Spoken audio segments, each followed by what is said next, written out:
I didn't even make it past the elevator before the whispers started. I'd barely stepped onto the marketing floor, still adjusting the strap on my laptop bag, when I saw him turn. Thomas Whitmore, my so-called boss.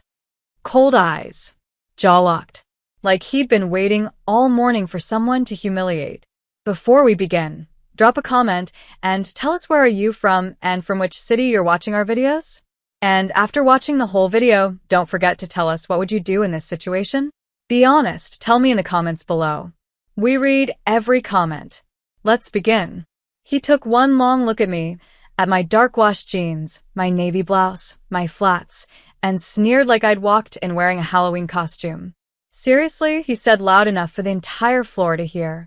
That's what you show up in? The typing stopped. Heads turned. Phones slowly slipped away from ears. Everyone could smell blood. I didn't flinch. Is there a problem, sir? I asked, keeping my voice even. Not weak. Not apologetic. Just calm. He marched straight toward me, eyes narrowed. A problem? Yeah, there's a problem. This is a professional workplace, not a weekend garage sale. There it was. The insult. The public moment. The beginning of the scene he had clearly rehearsed in his head. I wasn't informed jeans violated the dress code, I replied, still composed. But I could already feel the tension in the room thickening. You weren't informed because I didn't think anyone needed to be told not to look like a customer at a truck stop, he snapped. I glanced sideways, a few people smirking behind their screens. A couple others staring down into their coffees like cowards. He leaned in closer, his voice lower now. Let me make this clear. You're done here. Pack your things. You don't belong. My heart didn't race. Not even a flicker of panic. Because what he didn't know, what none of them knew, was that I wasn't some clueless new hire who didn't read the employee handbook. I wasn't here because I needed a job. I was here to test them.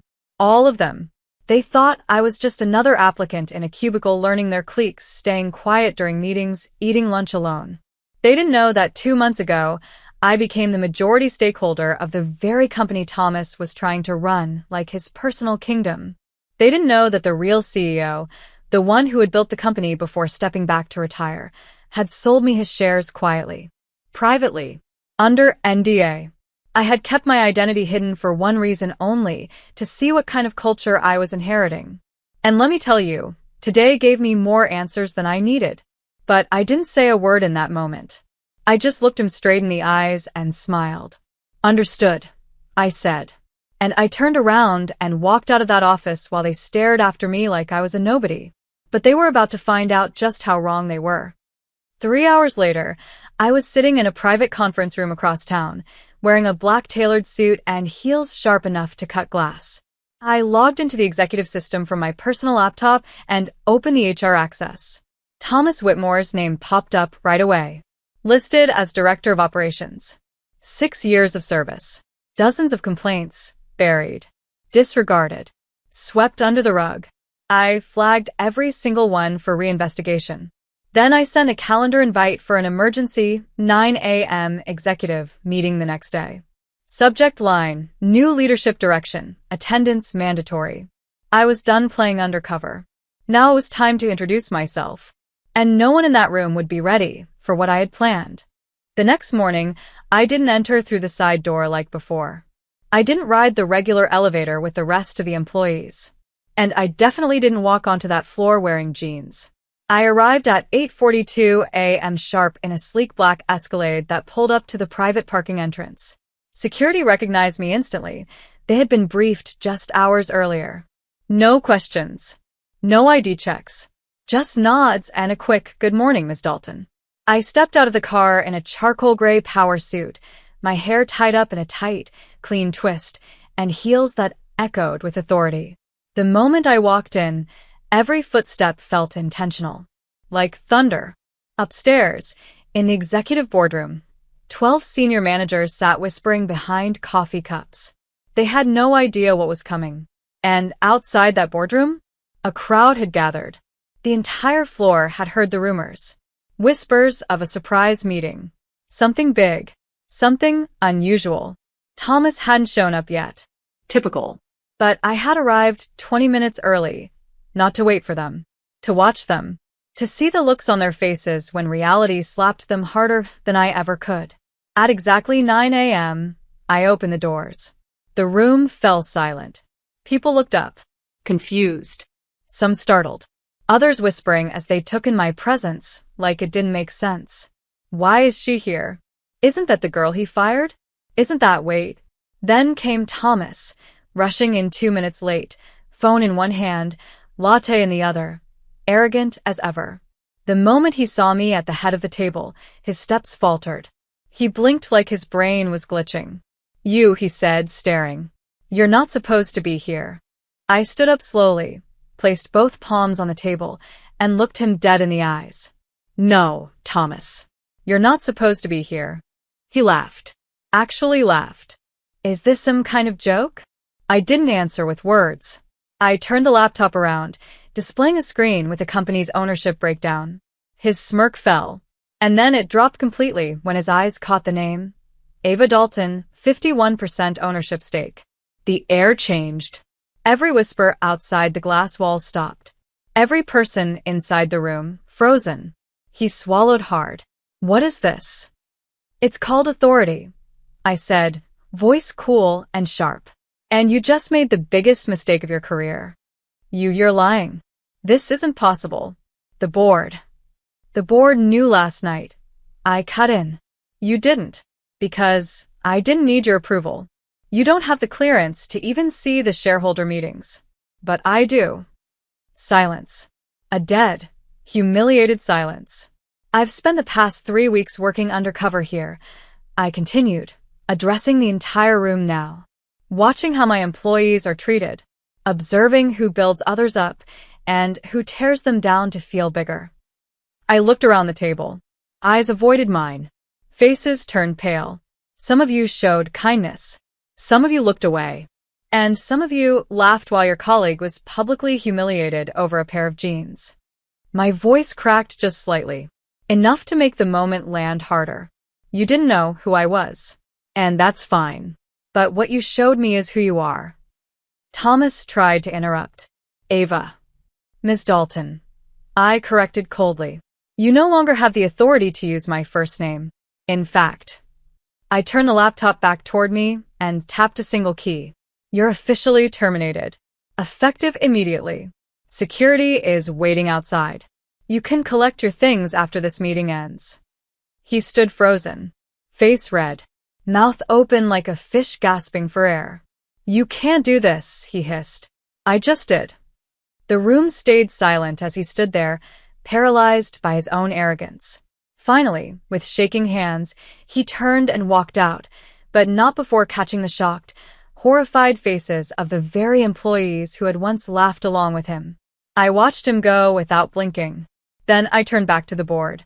Let's talk about rebuilding, I said. Because this company is about to change. After Thomas stumbled out of the boardroom like a disgraced politician, the silence in the room wasn't just awkward. It was electric. No one knew what to say.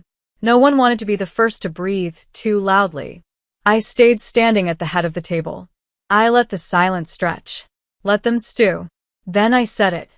Calm. Unshaken. Starting today, I'm auditing every team, every process, every leader, and every ignored complaint. That hit hard. I could practically feel the blood draining from a few faces around the table. I've already reviewed confidential HR reports. I continued, slowly dragging my eyes across each and every one of them. Some of you have been warned before. Others have avoided accountability because you thought no one was watching. And then I pointed directly at Brenda, head of finance. Do you remember Layla from Peril? I asked. Brenda blinked. Froze. Why, yes. She filed 3 reports last year.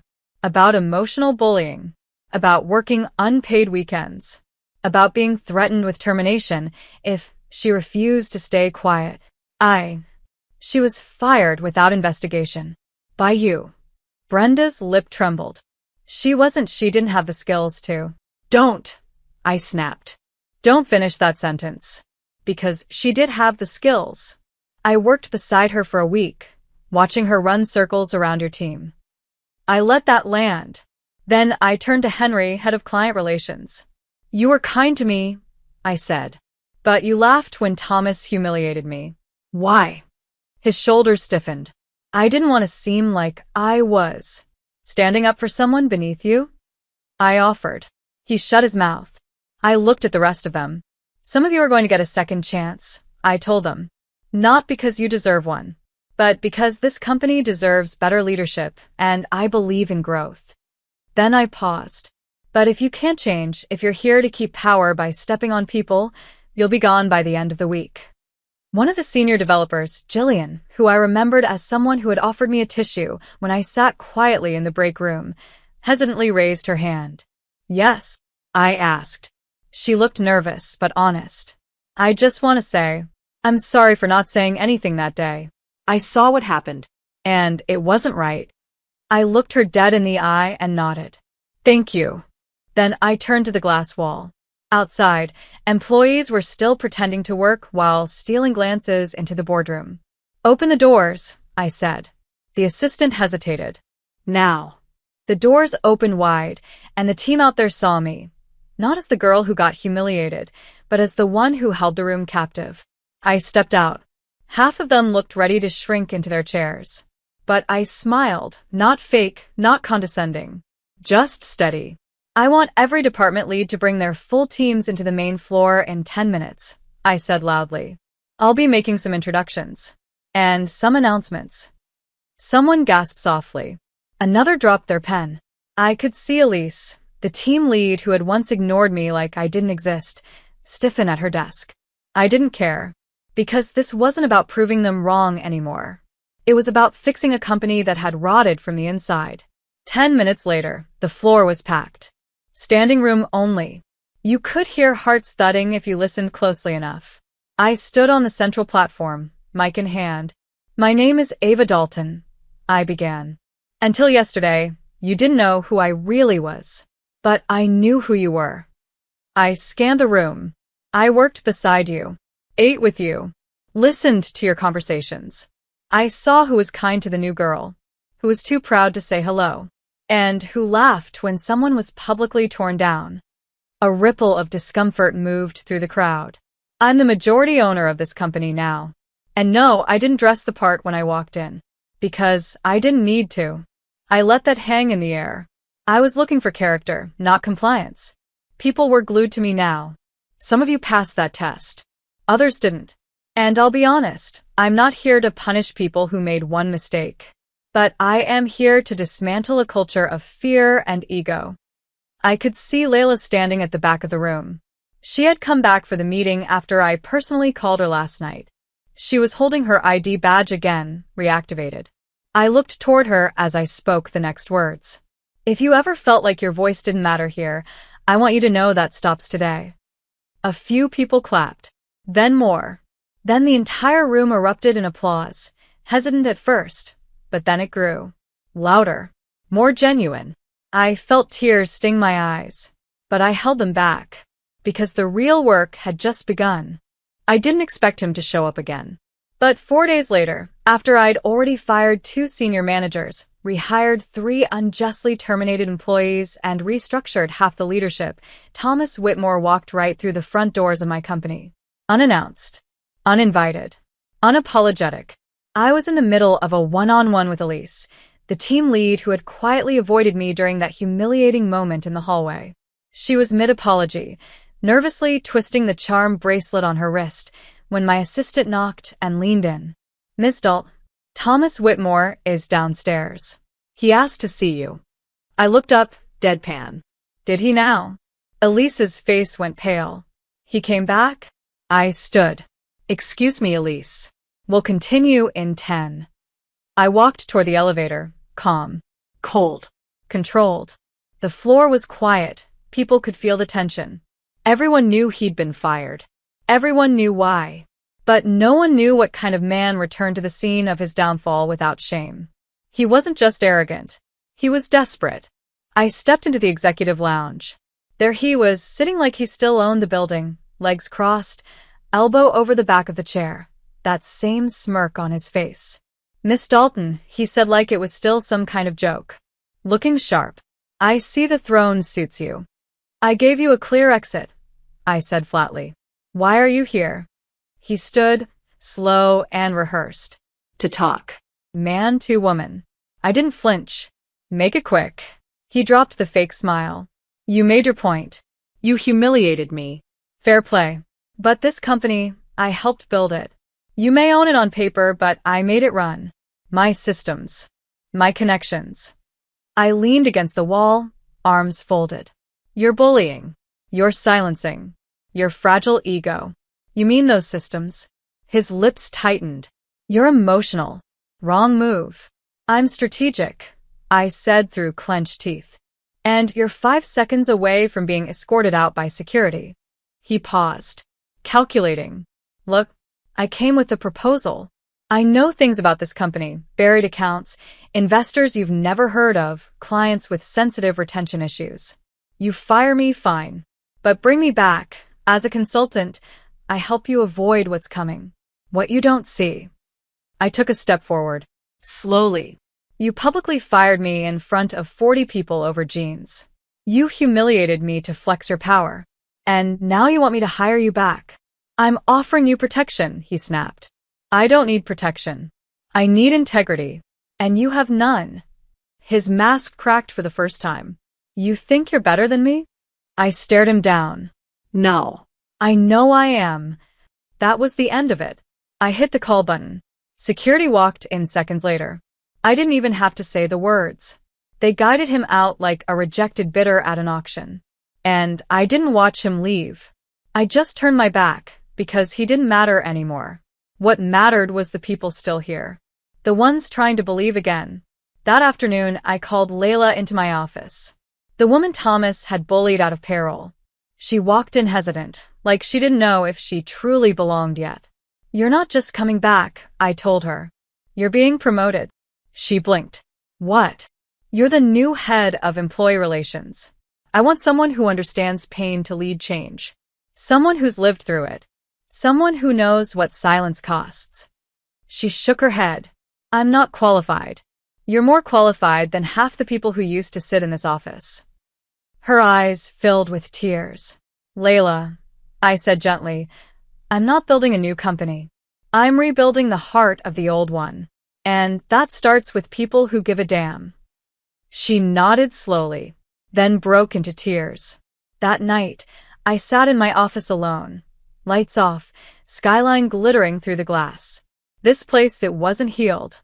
Not yet. But it had a pulse again. And for the first time in a long time, so did I. The final weeks felt like surgery, without anesthesia.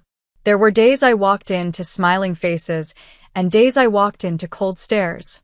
You see, not everyone wants change, especially those who thrived in the shadows. But I didn't care. This wasn't about making friends. It was about fixing something broken. And maybe, just maybe, finding myself in the process. By week 4, I had a new leadership team in place. People I trusted. People who weren't obsessed with titles or corner offices.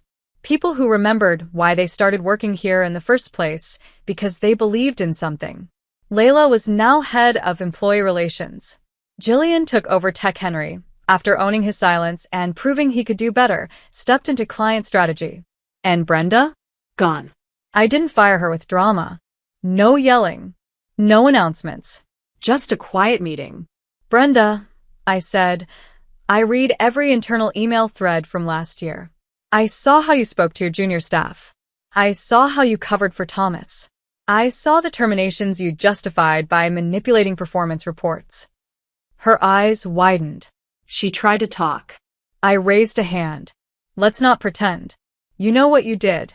And I gave you 4 weeks to come clean. You didn't. Her badge hit the table 30 seconds later. I won't lie, it felt good. But it wasn't revenge. It was justice.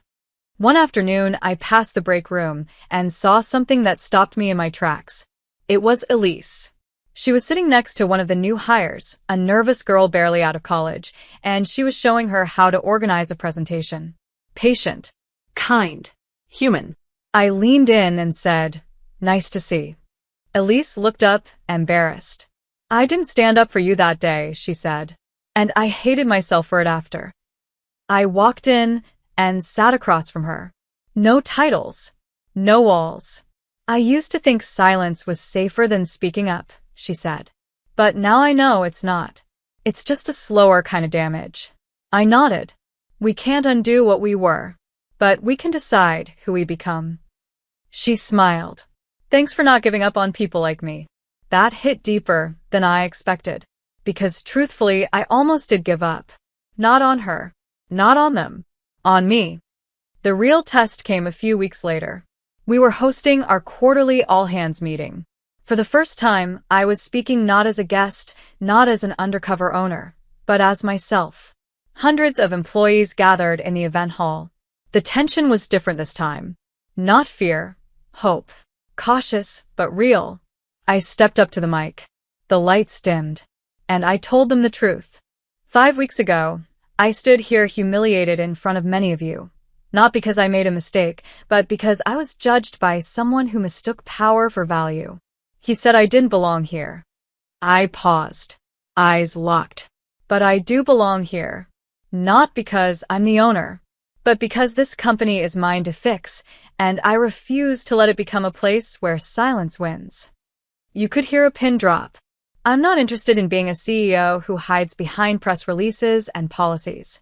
I want to be present. I want to be human. And I want all of you to feel like you're part of something that's worth waking up for. People began to clap. I held up my hand gently. But this only works if you help me build it.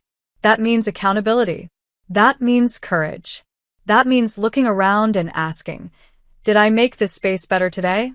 If the answer is no, then tomorrow do better. The claps got louder. I took a breath. I'm Ava Dalton. I got fired here for wearing jeans. And now I wear whatever I want because I know what really matters. The applause was thunderous. Not because I was perfect, but because they believed me, because they finally knew who I was. Later that evening, I stayed behind, walking the empty halls alone. No one laughing behind my back. No one whispering. Just me, in the same building that once tried to break me. I walked past the window where Thomas once humiliated me. I smiled. Not because I'd won, but because I'd changed the ending. And that, more than revenge, was everything.